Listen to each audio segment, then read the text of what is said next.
3C চ্যাপ্টারটা basically geometric series নিয়েই, এবং এখানে একটা নতুন এবং সুন্দর একটা টপিক নিয়ে অ্যাকচুয়ালি ডিসকাস করছে, সেটা হচ্ছে ইনফাইনাইট সিরিজ। তো 3C মূলত আমাদের যে কনসেপ্টটা নিয়ে কাজ করবে এটা হচ্ছে ইনফাইনাইট সিরিজ এবং ইনফাইনাইট সাম, এটা থেকে আমরা বের করব। ওকে, ফার্স্ট অফ অল ইনফাইনাইট জিনিসটা আমরা অলরেডি জানি, যেটা অ্যাকচুয়ালি শেষ নাই, চলতেছে এরকম কিছু।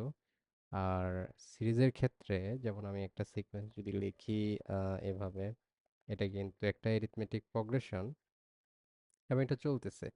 এটাকে কখন সিরিজ বলা হয়? যখন আমরা এইভাবে সবগুলা সাম আপ করে লিখি, এটাকে বলা হয় সিরিজ। এই সিরিজটার লাস্ট টার্ম বলে কিছু নাই। সো আমরা জানি না ইভেন এটার সামটা কত হবে। ইনফাইনাইটলি গেলে সামটা ইনফিনিট তো হবেই, বাট কত হবে এক্স্যাক্টলি আমরা কোনো সময় বের করতে পারবো না। এটার রিজনটা হচ্ছে যে আমরা লাস্ট টার্ম সম্পর্কে কোনো ইনফরমেশন নেই। লাস্ট টার্ম যদি 1 ট্রিলিয়ন টার্মও হয়, সেটার সাম বের করা পসিবল, বাট যখন আমরা জানি না তখন বের করা পসিবল না। সো এরিথমেটিক প্রোগ্রেশনে কোনো সময় ইনফাইনাইট সাম নিয়ে ডিসকাস করা হয় না, এই কারণেই যে কোনো সময় এটা পসিবল না। অলওয়েজ একটা টার্ম অ্যাড হচ্ছে। বাট জিওমেট্রিক প্রোগ্রেশনে অন্যরকম একটা ঘটনা ঘটে, যে আমি যদি এরকম একটা জিওমেট্রিক প্রোগ্রেশন নেই, যেটাতে দেখতেই পাচ্ছি যে প্রত্যেকটা টার্ম 2 দিয়ে মাল্টিপ্লাই করে হচ্ছে, এবং এটা তো আমরা শিওর না যে, কারণ প্রথম টার্মটা ছোট, পরের টার্ম আরেকটু বড়, এরপরটা আরেকটু বড়, এরপরটা আরো বড়, তাহলে লাস্ট টার্মটা কত বড় আমরা জানিই না। সো এই ইনফাইনাইট টার্ম টা অ্যাকচুয়ালি কত বড় আমরা জানি না, সো আমরা এটা ইনফাইনাইট সামটাও বের করতে পারবো না। এই টাইপের যে সিরিজ, এটাকে বলা হয় divergent series. So actually diverse করতেছে, মানে কাইন্ড অফ অনেক বড় দিকে যাচ্ছে টার্মটা, সেক্ষেত্রে এটাকে বলা হয় ডাইভারজেন্ট সিরিজ। বাট কিছু কিছুতে, যেমন আমি যদি একটা সিরিজ নেই যেটা দেখতে এরকম 1/4, 1/8, 1/16, এই সিরিজে যদি আমরা একটু নোটিস করি, টার্মগুলো কিন্তু আস্তে আস্তে ছোট হচ্ছে। কত ছোট হবে? ছোট হইতে হইতে নেগেটিভ নাম্বার অবশ্যই যাবে না, এবং এটা আস্তে আস্তে জিরোর দিকেই যাচ্ছে, বুঝতেই পারতেছি। এবং আমরা যদি ক্যালকুলেটরে বসাই, তাহলে আমরা দেখতে পাবো আস্তে আস্তে নাম্বারটা জিরোর দিকে যাচ্ছে। তো এই যে নাম্বারটা আস্তে আস্তে শূন্যের দিকে যাচ্ছে, এটা মিন করে নাম্বারটা প্রথমে বড় ছিল, আস্তে আস্তে ছোট হচ্ছে, যত পসিবল তত ছোট হচ্ছে। তো এবং এই জিরোর দিকে যাচ্ছে, একটা নির্দিষ্ট নাম্বারের দিকে যখন যায় কনভার্স করে, এটাকে বলা হয় কনভার্জেন্ট সিরিজ। কনভার্জেন্ট সিরিজের একটা প্রপার্টি হচ্ছে তার ইনফিনিট সাম এক্সিস্ট করে। তো এই কনভার্জেন্স সিরিজটা আমি যদি একটু নোটিস করি, এই সিরিজের ক্ষেত্রে ইনফাইনাইট সামটা কি হইতে পারে? যেমন আমি যদি একটা কিছু নেই, কোনো একটা শেপ, সার্কুলার শেপ, আমি বললাম যে এটার মাস হচ্ছে গিয়ে 1 কেজি রিয়েল লাইফে, ওকে আমি জানি, এবং এটাকে ঠিক অর্ধেক ডিভাইড করে ফেললাম। অর্ধেক ডিভাইড করলে আমি জানি এটা হচ্ছে 1/2 কেজি। বাকি যে অর্ধেকটা থাকতেছে, সেই অর্ধেকটাকে আবার আমি অর্ধেক করে ফেললাম। তাহলে এখানে থাকবে 1/4 কেজি, এখানে থাকবে 1/4 কেজি।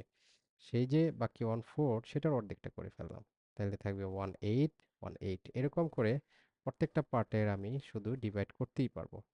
এবং ওই ডিভিশনগুলো যদি আমি লিখি, লাইক প্রথম যে পার্টটা সেটা হচ্ছে হাফ, পরে যে পার্ট সেটা হচ্ছে 1/4, এরপরে যে পার্ট সেটা হচ্ছে 1/8, এরপরে যে পার্ট সেটা হচ্ছে 1/16, এরকম করে আজীবন যদি আমি ডিভাইড করতে থাকি, যাই করি না কেন এটার সাম কিন্তু 1 কেজির বেশি আসবে না, কারণ অবজেক্টটি হচ্ছে 1 কেজির বা 1 কেজি। তো আমরা বলতেই পারি যে একটা ইনফাইনাইট সাম, যেটার অ্যাকচুয়ালি সাম এক্সিস্ট করে, এবং সেটা হচ্ছে 1। কখন এক্সিস্ট করে? যখন তার কমন রেশিও, বা মোট কথা হচ্ছে এখানে টার্মগুলো আস্তে আস্তে বড় থেকে একটা ছোটর দিকে যাচ্ছে। এবং এই ক্ষেত্রে এই কন্ডিশনটা আমরা দিতে পারি কমন রেশিও দিয়ে। কিভাবে, কেন? যেমন 5 একটা নাম্বার, এটাকে যদি আমি 2 দিয়ে মাল্টিপ্লাই করি, এটা হয় 10, আবার 2 দিয়ে মাল্টিপ্লাই করি 20। তো বাট এই 5 কে যদি আমি 0.1 দিয়ে যদি আমি মাল্টিপ্লাই করি, তাহলে হবে 0.5। তারপর আবার 0.1 দিয়ে যদি মাল্টিপ্লাই করি, হবে 0.05। তার মানে নাম্বারটা ছোটোর দিকে যাচ্ছে। এই যে এই পার্টটা কিভাবে বুঝলাম যে কোনো নাম্বার যদি এরকম হয় যে ডেসিমাল পয়েন্টে আছে, মানে ডেসিমালের পরে শুধু নাম্বার আছে, এর আগে কোনো সিগনিফিক্যান্ট নাম্বার নাই, তো সেই নাম্বারগুলো দিয়ে আমি যখন আগে জিরো অ্যান্ড এই কোনো নাম্বারকে যদি আমি গুণ করি বা মাল্টিপ্লাই করি, তখন এটা অটোমেটিক্যালি এক্স এর চেয়ে ছোট একটা নাম্বার আউটপুট দেয়। তো এরকম করে মাল্টিপ্লাই করতে করতে ছোটর দিকেই যায়। সো এই কন্ডিশনটাই মূলত আর এর জন্য আছে, যে আর যে আমাদের কমন রেশিও সেটার ভ্যালু যদি 1 থেকে -1 এর মধ্যে থাকে। আমরা যদি নাম্বার লাইনে একটু খেয়াল করি, ডেসিমাল নাম্বারগুলা, যে ডেসিমালের আগে সিগনিফিক্যান্ট নাম্বার নাই, এটার যে রেঞ্জটা আছে এই এতটুকুর মধ্যে থাকে। সো এভাবে আমরা কিন্তু খুব ইজিলি বলতে পারি আর এর ভ্যালু দেখে যে কোনটার ইনফাইনাইট সাম থাকবে, কোনটার ইনফাইনাইট সাম থাকবে না। সো এই ক্ষেত্রে আমাদের এখানে 3C এর যে ম্যাথগুলো আছে, ফার্স্টে এগুলার ইনফাইনাইট সাম আছে না নাই সেটা আমাদের নির্ণয় করতে হবে, এবং থাকলে সেটা কিভাবে বের করব সেটা নির্ণয় করতে হবে। সো আমরা অলরেডি সামের ফর্মুলা জানি, ইনফাইনাইট সামের ফর্মুলা কিন্তু আমরা এখনো জানি না। তো আমরা ধরলাম ইনফাইনাইট সাম হচ্ছে এরকম, যেটা আমরা অলরেডি জানি যে আমাদের জেনারেল যে ফর্মুলা আছে সেটাতে বসাই দিলাম। তো এখানে যদি এইরকম করেও লিখি কিংবা এইভাবে লিখি, কোনো সমস্যা নাই, ও একটা ফর্মুলা যেটা আছে সেটাতে লিখলেও সমস্যা না। তো সরি, এখানে পাওয়ার নাই।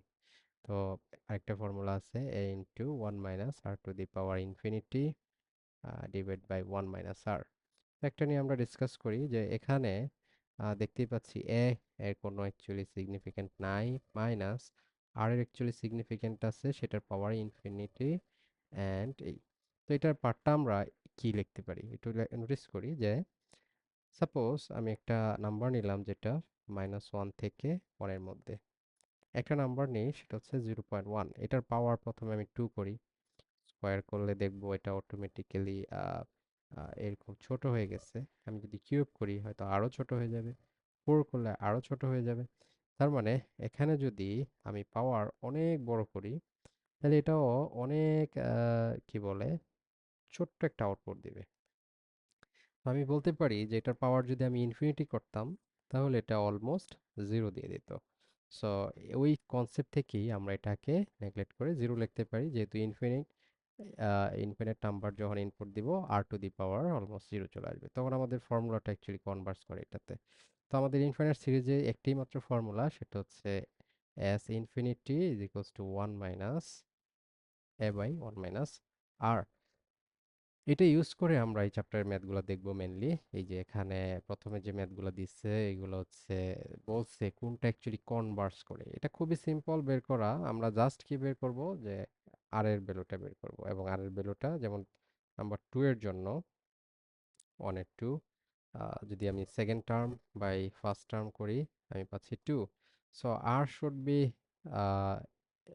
Less than minus, sorry greater than -1 less than 1, but এখানে আর কিন্তু 2, যেটা হচ্ছে এই রেঞ্জের মধ্যে নাই, সো নট কনভার্সড, মানে এটা হচ্ছে ডাইভারজেন্ট সিরিজ বলা যায়। তো এরকম করে আমরা ইজিলি বের করতে পারি। আবার 2 এর যে ম্যাথস আছে, নাম্বার 2 এর যে ম্যাথস, নাম্বার 2 এর নাম্বার 1, যে যদি ইনফাইনাইট সাম এগুলার আছে এবং সেটা বের করার জন্য, সেটাও খুবই সিম্পল। আমরা অলরেডি জানি ফর্মুলাটা হচ্ছে চ্যাপ্টারগুলোর মধ্যে সবচেয়ে সিম্পলেস্ট ফর্মুলা বলা যায়। যেমন 2 plus 4/3 plus 8/9 plus dot dot dot. তো এখান থেকে যদি আর বের করি, এত আমাদের দেওয়াই আছে, আর হচ্ছে previous term divide by first term. তো এটা করলে এখানে ক্যালকুলেটরে বসাও, আর হাতে করলে এটা আসবে 2/3, যেটা হচ্ছে রেঞ্জের মধ্যে আছে। সো আমাদের ইনফাইনাইট সাম এক্সিস্ট করবে, এবং ইনফাইনাইট সাম ইকুয়ালস টু আমরা জানি এটা হচ্ছে ফর্মুলা, এবং এ আর আর এর ভ্যালু যখন আমরা বসায় দিব, তখন এটাকে জাস্ট সিম্পল ক্যালকুলেশন করলেই আমাদের চলে আসবে।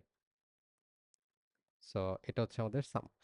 এরকম করে আমরা কিন্তু বলা যায় যে টোটাল, সরি, টোটাল এই চ্যাপ্টারের যত ম্যাথস আছে সবগুলা করতে পারবো।